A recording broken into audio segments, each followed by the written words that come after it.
മേലിലുള്ള യെരൂശലേമേ, കാലമെല്ലാം കഴിയുന്ന നാളിലെന്നെ ചേർക്കണേ നിൻ കൈകളിൽ.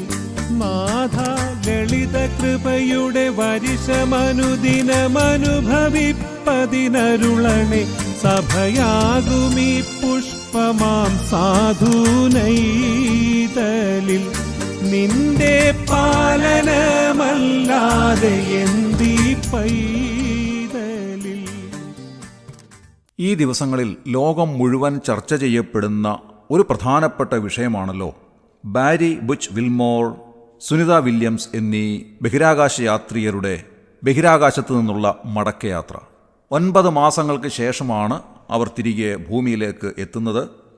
ഈ 9 മാസക്കാലം അവർ ബഹിരാകാശ നിലയത്തിൽ തങ്ങേണ്ടതായി വന്നു. ലോകം മുഴുവനും ഉറ്റുനോക്കുന്ന അവരുടെ മടക്കയാത്ര തീർച്ചയായും വളരെ പ്രാധാന്യമർഹിക്കുന്നതാണ്. 9 മാസക്കാലം അവർ ബഹിരാകാശത്ത് ജീവിച്ച അനുഭവങ്ങളെ സംബന്ധിച്ച് ചോദിക്കുമ്പോൾ വിൽമോർ പറയുന്നതായ കാര്യം വളരെയധികം ചിന്തനീയമാണ്. അദ്ദേഹം പറയുന്നത് വലിയവനായ ദൈവം തൻ്റെ പ്രവൃത്തി ചെയ്യുന്നു എന്നുള്ളതാണ്. ദൈവനാമ മഹത്വത്തിനു വേണ്ടി ദൈവം എല്ലാ കാര്യങ്ങളും ഭംഗിയായി ചെയ്യുന്നു. എബ്രായലേഖനം 11-ാം അധ്യായം പരാമർശിച്ചുകൊണ്ടാണ് അദ്ദേഹം ദൈവത്തിലുള്ള തൻ്റെ അടിയുറച്ച വിശ്വാസം ലോകത്തോട് വിളിച്ചു പറയുന്നത്. ഇത് പറയുമ്പോൾ എൻ്റെ മനസ്സിലേക്ക് ഓടി വരുന്നതായ ചിന്ത കേണൽ ജെയിംസ് ഇർവിനെ സംബന്ധിച്ചാണ്. അദ്ദേഹം വർഷങ്ങൾക്ക് മുൻപ് ചന്ദ്രനിലേക്ക് പോയ അമേരിക്കൻ ബഹിരാകാശ യാത്രികനായിരുന്നു. ഒരിക്കൽ അദ്ദേഹം മാരാമൺ കൺവെൻഷനിൽ വന്ന് പ്രസംഗിച്ചതായി ഓർമ്മിക്കുന്നുണ്ട്. ആ സമയത്ത് അദ്ദേഹം പ്രസംഗിച്ചത് ഇങ്ങനെയാണ്: മനുഷ്യൻ ഭൂമിയിൽ നിന്ന് ബഹിരാകാശത്തേക്ക് സഞ്ചരിച്ച് ചന്ദ്രനിൽ കാലുകുത്തി എന്നുള്ളത് ഏറ്റവും അത്ഭുതകരമായ കാര്യമാണ്. എന്നാൽ അതിനേക്കാൾ അത്ഭുതാവഹമായ കാര്യമാണ് സ്വർഗസ്ഥനായ വലിയവനായ ദൈവം സകല അഖിലാണ്ടത്തെ നിർമ്മിച്ച സർവവല്ലഭനായ സർവശക്തനായ ദൈവം ഒരു മനുഷ്യനായി ഈ ഭൂമിയിൽ കാലുകുത്തി എന്നുള്ളത്. ഇത് വാസ്തവത്തിൽ ഒരു വലിയ ചിന്തയാണ്. ഈ ദിവസങ്ങളിൽ നാം ചർച്ച ചെയ്യുന്നതായ ഒരു വിഷയമാണല്ലോ നാം മുൻപേ ചിന്തിച്ച ഈ ബഹിരാകാശ യാത്രികരുടെ മടങ്ങിവരവ്. ബഹിരാകാശ യാത്രയെ സംബന്ധിച്ച് ധാരാളം വിവരങ്ങൾ വിവിധ സോഴ്സുകളിലൂടെ നമുക്ക് മനസ്സിലാക്കുവാൻ സാധിക്കും. ലോകത്തിലെ തന്നെ ഏറ്റവും മുന്തിയ ബഹിരാകാശ ഗവേഷണ പഠന സ്ഥാപനമാണല്ലോ അമേരിക്കയിലെ നാസ എന്നറിയപ്പെടുന്ന national aeronautics and space administration എന്ന സ്ഥാപനം. അതിൻ്റെ മിഷൻ കൺട്രോൾ റൂം ഹ്യൂസ്റ്റണിലാണ്. അവിടെ നാം ചെല്ലുമ്പോൾ ബഹിരാകാശ യാത്രയുമായി ബന്ധപ്പെട്ട ഒരുപാട് കാര്യങ്ങൾ അവിടെ പ്രദർശിപ്പിച്ചിട്ടുണ്ട്. ബഹിരാകാശത്തേക്ക് പോകുന്ന റോക്കറ്റ്, അതിൻ്റെ വിവിധ ഭാഗങ്ങൾ, അതിൻ്റെ നിർമ്മാണത്തിൻ്റെ വിവിധ സ്റ്റേജുകൾ, അതുപോലെ തന്നെ ബഹിരാകാശ യാത്രികർ ഉപയോഗിക്കുന്ന പ്രത്യേകമായ സ്യൂട്ട്, ഇതെല്ലാം അവിടെ പ്രദർശിപ്പിച്ചിട്ടുണ്ട്. ബഹിരാകാശ യാത്രയ്ക്ക് നാസ ഉപയോഗിക്കുന്ന സ്യൂട്ടിന് ഏതാണ്ട് $10 മില്യൺ വില. അതായത് $1 കോടി. നമ്മുടെ ഇന്ത്യൻ രൂപ അനുസരിച്ച് പറയുകയാണെങ്കിൽ ഏതാണ്ട് 86,56,66,500 രൂപ വില മതിക്കുന്ന സ്യൂട്ടാണ് ബഹിരാകാശ യാത്രയ്ക്ക് വേണ്ടി നാസ നൽകുന്ന സ്യൂട്ട്. ഈ സ്യൂട്ടിന് വളരെയധികം പ്രത്യേകതകൾ ഉള്ളതായിട്ട് രേഖപ്പെടുത്തിയിട്ടുണ്ട്. അതായത് തുടർമാനമായ ഓക്സിജൻ സപ്ലൈ ഇതിനുള്ളിലുണ്ട്. അതുപോലെ തന്നെ കാർബൺ ഡയോക്സൈഡിനെ തുടർച്ചയായി മാറ്റി ശുദ്ധീകരിക്കുന്നതിനുള്ള സംവിധാനം അതിനുള്ളിലുണ്ട്. കാർബൺ ഡയോക്സൈഡ് ഡെപ്പോസിറ്റായി കഴിഞ്ഞാൽ മനുഷ്യൻ പെട്ടെന്ന് മരിച്ചു പോകും. അതൊഴിവാക്കുന്നതിന് വേണ്ടി ഈ സ്യൂട്ടിൻ്റെ ഉള്ളിൽ കാർബൺ ഡയോക്സൈഡിനെ മാറ്റിക്കളഞ്ഞ് ശുദ്ധീകരിക്കുന്നതിനുള്ള സംവിധാനമുണ്ട്. അതുപോലെ തന്നെ സൂര്യനിൽ നിന്നുള്ള ചില റേഡിയേഷൻ തടയുന്നതിനുള്ള സംവിധാനം ഇതിനുള്ളിലുണ്ട്. ആ റേഡിയേഷൻ ഏറ്റുകഴിഞ്ഞാൽ മനുഷ്യ ശരീരത്തിൽ ക്യാൻസർ പിടിപെടും. അത് തടയുന്നതിനുള്ള സംവിധാനം ഈ സ്യൂട്ടിനുണ്ട്. ഈ സ്യൂട്ടിൻ്റെ ഭാരം നോക്കുകയാണെങ്കിൽ 180 മുതൽ 310 പൗണ്ട് വരെയാണ് എന്ന് കാണാൻ സാധിക്കും. അതായത് 82 കിലോഗ്രാം മുതൽ 140 കിലോഗ്രാം വരെ ഇതിൻ്റെ ഭാരം ഉണ്ടാവും. ഇത് ഭൂമിയിൽ അനുഭവപ്പെടുന്ന ഭാരമാണ്. ബഹിരാകാശത്തേക്ക് പോകും തോറും ഇതിൻ്റെ ഭാരം കുറഞ്ഞു വരുന്നു. ഈ സ്യൂട്ടില്ലാതെ ബഹിരാകാശത്ത് ഒരു മനുഷ്യന് 15 സെക്കൻഡിൽ കൂടുതൽ നിൽക്കുവാൻ സാധ്യമല്ല. കാരണം ഓക്സിജൻ കിട്ടാതെ അപ്പോൾ തന്നെ ആ വ്യക്തി മരിച്ചു പോകാം. ഇനി ബഹിരാകാശ നിലയത്തിലെ സമയത്തെ സംബന്ധിച്ച് നോക്കുമ്പോൾ വളരെയേറെ കൗതുകകരമായ ഒരു കാര്യം, നമ്മുടെ 24 മണിക്കൂറിനുള്ളിൽ ബഹിരാകാശത്തിൽ 16 തവണ സൂര്യോദയവും സൂര്യാസ്തമയവും അവിടെയുള്ള ബഹിരാകാശ സഞ്ചാരികൾ കാണുന്നു എന്നുള്ളതാണ്. അതായത് ശാസ്ത്രലോകത്തിൻ്റെ കണക്കനുസരിച്ച് ഭൂമിയിലെ 1 മണിക്കൂർ സമയം എന്ന് പറയുന്നത് ബഹിരാകാശത്തെ 7 വർഷത്തിന് തുല്യമാണ് എന്നതാണ് രസകരം. അങ്ങനെ ഈ ഭൂമിയുടെ ഉപരിതലം വിട്ട് അതിന് വെളിയിലേക്ക് പോകുന്ന ഒരു ബഹിരാകാശ യാത്രികൻ എന്തെല്ലാം സജ്ജീകരണങ്ങൾ, എന്തെല്ലാം സംവിധാനങ്ങൾ ഉപയോഗിച്ചാണ് പോകുന്നത്. എത്രയോ കോടിക്കണക്കിന് രൂപയുടെ ചെലവ് ആ യാത്രയ്ക്ക് വേണ്ടി ഉണ്ടാകുന്നുണ്ട്. നമ്മുടെ സാധാരണ മനുഷ്യ ശരീരത്തെ ഒരു ബഹിരാകാശത്തിലേക്ക് കൊണ്ടുപോകണമെങ്കിൽ ഇത്രയേറെ സംവിധാനങ്ങൾ ആവശ്യമാണെങ്കിൽ ഈ ഭൗമാന്തരീക്ഷമെല്ലാം വിട്ട് ഇതിന് വെളിയിലേക്ക് സ്വർഗസ്ഥലങ്ങളിലേക്ക് യാത്ര ചെയ്യുന്ന ദൈവമക്കൾക്ക് ദൈവം നൽകുന്ന രൂപാന്തര ശരീരത്തിൻ്റെ പ്രത്യേകതകൾ എന്തെല്ലാമാണ് എന്ന് തിരുവെഴുത്ത് വളരെ കൃത്യമായി നമ്മെ അറിയിക്കുന്നുണ്ട്. ദൈവവചനം നൽകുന്ന ഏറ്റവും വലിയ വാഗ്ദത്വം എന്ന് പറയുന്നത് കർത്താവായ യേശു ക്രിസ്തുവിൻ്റെ മടങ്ങിവരവാണ്. അവിടുന്ന് മടങ്ങി വരുമ്പോൾ ആദ്യമായി സംഭവിക്കുന്നത് കർത്താവായ യേശു ക്രിസ്തുവിൽ വിശ്വസിച്ച് മരിച്ചുപോയ ദൈവമക്കൾ ഉയർത്തെഴുന്നേൽക്കുകയും രൂപാന്തര ശരീരത്തോടുകൂടെ കർത്താവിനോടുകൂടെ എടുക്കപ്പെടുകയും ചെയ്യുന്നതാണ്.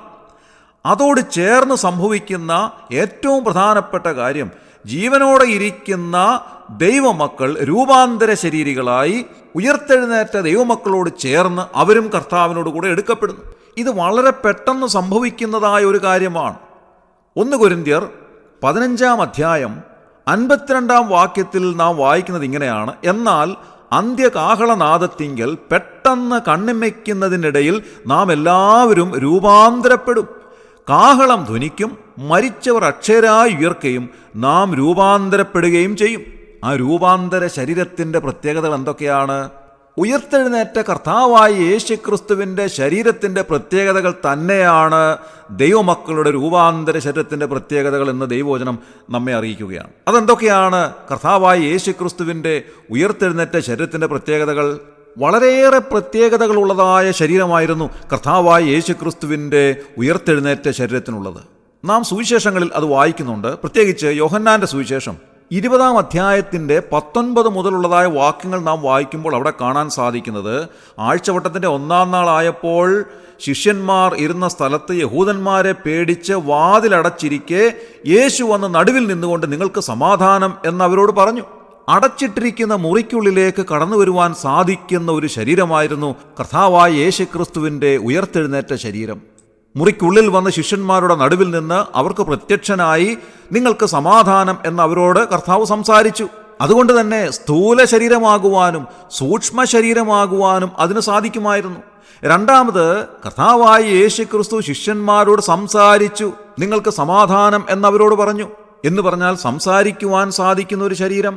ലൂക്കോസിൻ്റെ സുവിശേഷം 24 അധ്യായത്തിൻ്റെ 36 മുതലുള്ള വാക്യങ്ങൾ നാം വായിക്കുമ്പോൾ അവിടെ അല്പം കൂടെ കാര്യങ്ങൾ നമുക്ക് മനസ്സിലാക്കുവാൻ കഴിയും. അതായത് ശിഷ്യന്മാരുടെ നടുവിൽ വന്നു നിന്ന കർത്താവ് അവരോട് പറയുന്നതായ ഒരു കാര്യം, ഞാൻ തന്നെ ആകുന്നു എന്ന് എൻ്റെ കൈയും കാലും നോക്കി അറിവീൻ, എന്നെ തൊട്ടു നോക്കുവിൻ, എന്നിൽ കാണുന്നത് പോലെ ഭൂതത്തിന് മാംസവും അസ്ഥിയും ഇല്ലല്ലോ എന്ന് പറഞ്ഞു. ഇങ്ങനെ പറഞ്ഞിട്ട് അവൻ കൈയും കാലും അവരെ കാണിച്ചു. 41 മുതലുള്ള വാക്യങ്ങൾ വായിക്കുമ്പോൾ വീണ്ടും നമുക്ക് അത്ഭുതപ്പെടുത്തുന്നതായ ഒരു കാര്യം കൂടെ അവിടെ മനസ്സിലാക്കാൻ സാധിക്കും. അതിങ്ങനെയാണ്: അവർ സന്തോഷത്താൽ വിശ്വസിക്കാതെ അതിശയിച്ച് നിൽക്കുമ്പോൾ അവരോട്, തിന്നുവാൻ വല്ലതും ഇവിടെ നിങ്ങളുടെ പക്കൽ ഉണ്ടോ എന്ന് ചോദിച്ചു. അവർ ഒരു ഖണ്ഡം വറുത്ത മീനും തേൻകട്ടയും അവന് കൊടുത്തു. അത് അവൻ വാങ്ങി അവർ കാണെ തിന്നു. നോക്കുക, ഉയർത്തെഴുന്നേറ്റ ശരീരത്തിൻ്റെ പ്രത്യേകതകൾ എത്രയോ അത്ഭുതാവഹമായിട്ടുള്ളതാണ്. അതുകൊണ്ട് ദൈവം നമുക്ക് നൽകുന്ന രൂപാന്തര ശരീരത്തിൻ്റെ പ്രത്യേകതകളൊക്കെയാണ് കർത്താവായ യേശു ക്രിസ്തുവിൻ്റെ ഉയർത്തെഴുന്നേറ്റ ശരീരത്തിൽ നാം കാണുന്നത്.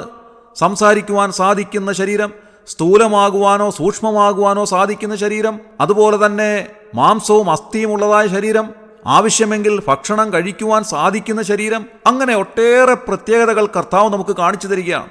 ഈ വലിയ പ്രത്യേകതകളൊക്കെ കണ്ടുകൊണ്ടാണ് അപ്പോസ്തലനായ പൗലോസ് പറയുന്നത്, നമ്മിൽ വെളിപ്പെടുവാനുള്ള തേജസ് വിചാരിച്ചാൽ ഈ കാലത്തിലെ കഷ്ടങ്ങൾ സാരമില്ല എന്ന് ഞാൻ എണ്ണുന്നു എന്നുള്ളത്. ബഹിരാകാശ യാത്രികർക്ക് വേണ്ടി എത്രയോ കോടിക്കണക്കിന് രൂപ മുടക്കി ഓരോരോ കാര്യങ്ങൾ സജ്ജീകരിച്ചാണ് അവരെ കൊണ്ടുപോകുന്നത്. എന്നാൽ വലിയവനായ ദൈവം തൻ്റെ മക്കൾക്ക് നൽകുന്ന രൂപാന്തര ശരീരത്തിൻ്റെ പ്രത്യേകതകൾ എത്രയോ വിലപ്പെട്ടതാണ്. ആ കർത്താവായ യേശു ക്രിസ്തുവിൻ്റെ മടങ്ങിവരവ് ഏറ്റവും അടുത്തിരിക്കുന്നു എന്നുള്ളത് കാലസംഭവങ്ങൾ നമ്മെ അറിയിക്കുന്നു. ക്രിസ്തുവിൻ്റെ മടങ്ങിവരവിൽ ക്രിസ്തുവിൽ മരിച്ചവർ മുൻപേ ഉയർത്തെഴുന്നേൽക്കുകയും ജീവനോടെ ശേഷിക്കുന്ന ദൈവമക്കൾ രൂപാന്തര ശരീരികളായി കർത്താവിൻ്റെ സന്നിധിയിലേക്ക് എടുക്കപ്പെടുകയും ചെയ്യും. ഇങ്ങനെ നാം എല്ലായ്പ്പോഴും കർത്താവിനോട് കൂടെയിരിക്കും. ഈ വചനങ്ങളെ കൊണ്ട് അന്യോന്യം ആശ്വസിപ്പിച്ചു കൊള്ളുവീൻ എന്ന അപ്പോസ്തലനായ പൗലോസ് നമ്മെ ഓർമ്മിപ്പിക്കുകയാണ്. ഇതുവരെയും ഈ വിശ്വാസത്തിലേക്ക് വന്നിട്ടില്ലാത്ത ആരെങ്കിലും ഈ വചനങ്ങളെ കേൾക്കുന്നുവെങ്കിൽ ഇന്ന് രാവിലെ കർത്താവായ യേശു ക്രിസ്തുവിനെ നിങ്ങളുടെ രക്ഷിതാവും കർത്താവുമായി സ്വീകരിച്ച് വരുവാനുള്ള ദൈവകോപത്തിൽ നിന്ന് ഒഴിഞ്ഞ് നിത്യജീവങ്കിലേക്ക് കടന്നു വരുവാൻ കർത്താവ് നിങ്ങളെ സഹായിക്കട്ടെ. ദൈവനാമം ഇന്നും എന്നേക്കും വാഴ്ത്തപ്പെടുമാറാകട്ടെ. നമ്മുടെ കണ്ണുകളെ അടയ്ക്കാം, പ്രാർത്ഥിക്കാം. ദൈവമേ, ഞങ്ങളുടെ സ്വർഗ്ഗീയ നല്ല പിതാവേ, ഞങ്ങൾക്ക് നൽകിയ നല്ല സമയത്തിനായി ഞങ്ങൾ നന്ദിയോടെ സ്തോത്രം ചെയ്യുന്നു. കർത്താവേ, ഞങ്ങൾ ചിന്തിച്ചതുപോലെ അവിടുത്തെ മടങ്ങിവരവ് ഏറ്റവും അടുത്തിരിക്കുന്നതായ സമയത്ത് അവിടുത്തെ വരവിന് വേണ്ടി നോക്കി പാർക്കുന്നവരായി ജീവിപ്പാൻ ഞങ്ങളെ സഹായിക്കണമേ. കർത്താവെ, അവിടുന്ന് ഞങ്ങൾക്ക് നൽകുന്ന രൂപാന്തര ശരീരത്തിൻ്റെ പ്രത്യേകതകൾ ഞങ്ങൾ ചിന്തിക്കുകയായിരുന്നു. എത്രയോ വിലയേറിയ അനുഗ്രഹകരമായൊരു പ്രത്യാശ ഞങ്ങൾക്ക് നൽകിയിരിക്കാൻ ഞങ്ങൾ നന്ദിയോടെ സ്തോത്രം ചെയ്യുന്നു. ഈ ലോകത്തിലെ കഷ്ടങ്ങൾ സാരമില്ല എന്ന് എണ്ണുവാൻ അത് ഞങ്ങളെ സഹായിക്കുന്നതിനായി ഞങ്ങൾ നന്ദിയോടെ സ്തുതിക്കുന്നു. ഈ ശുശ്രൂഷയെ സംബന്ധിച്ച് എല്ലാവരെയും അവിടുന്ന് അനുഗ്രഹിക്കണമേ. കർത്താവെ, ഇതുവരെയും ഈ വിശ്വാസത്തിലേക്ക് വന്നിട്ടില്ലാത്ത ആരെങ്കിലും ഇന്ന് രാവിലെ വചനത്തെ ശ്രവിച്ചുവെങ്കിൽ അവരുടെ ഹൃദയത്തിൽ അവിടുത്തെ ആത്മാവ് പ്രവർത്തിച്ച് അവിടുത്തെ സ്വീകരിക്കുവാനുള്ളതായ വലിയ വാഞ്ച അവർക്ക് നൽകി അവരെ സഹായിക്കണമേ എന്ന് പ്രാർത്ഥിക്കുന്നു. ഞങ്ങളുടെ പ്രാർത്ഥന കേട്ടതിനായി സ്തോത്രം. ഞങ്ങളുടെ കർത്താവും രക്ഷിതാവുമായ യേശു ക്രിസ്തുവിന് ധന്യമായ നാമത്തിൽ തന്നെ, ആമേൻ.